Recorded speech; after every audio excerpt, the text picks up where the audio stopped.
On my latest trip to Long Island, I took a drive out to the end of the North Fork to capture this historic lighthouse, known as the Orient Point Lighthouse, aka the Coffee Pot. It was a beautiful day, but very windy. I got lucky capturing it as the crosstown ferries were passing by on their way to and from Orient Point and New London, Connecticut. The scenery around the lighthouse is absolutely beautiful.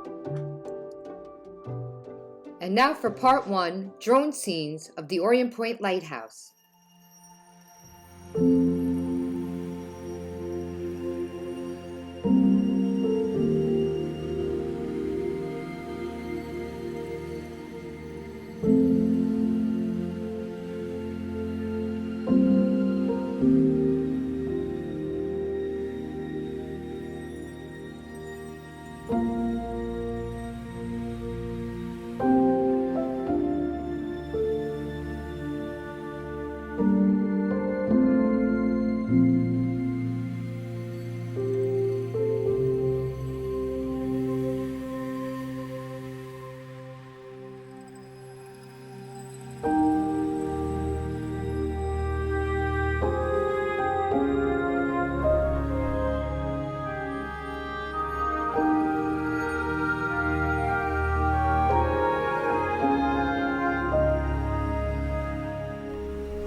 The Orient Point Lighthouse was built in 1899 as a beacon to mark one of the most treacherous stretches of waterway around Long Island.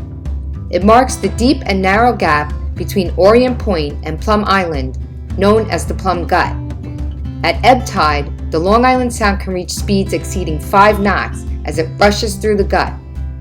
The churning white-capped waves and powerful riptides in the area are rough enough on sailors, but when combined with the Oyster Pond Reef that extends just below the surface from the Orient Point to about 1/3 of the way across Plum Gut, it can become a savage journey for even the most experienced mariners. The construction of the lighthouse began in early 1898 and proceeded despite adverse weather conditions, harsh tides, and an autumn gale that swept away the first and second course of plates. The structure was completed on July 4, 1899. The lighthouse was designed in the shape of a truncated cone of curved cast iron plates bolted together. The foundation is a circular cast iron caisson filled with concrete resting on a leveled portion of the rocky Oyster Point Reef. The coffee pot served as a manned beacon from 1899 through the 1960s when it became an automated light. The first keeper at Orient Point was a Norwegian immigrant named Ole Nicholas Alfred Anderson. Since the station's location in open water was considered too dangerous for a keeper's family, Anderson's wife was forced to live in the nearby town of Orient. His annual salary was $600. The lighthouse tower is 45 feet tall and has 6 interior decks.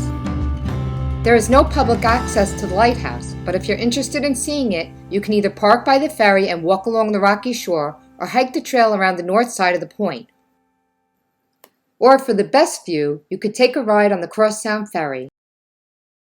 I hope you enjoyed this video and will like and subscribe to my channel.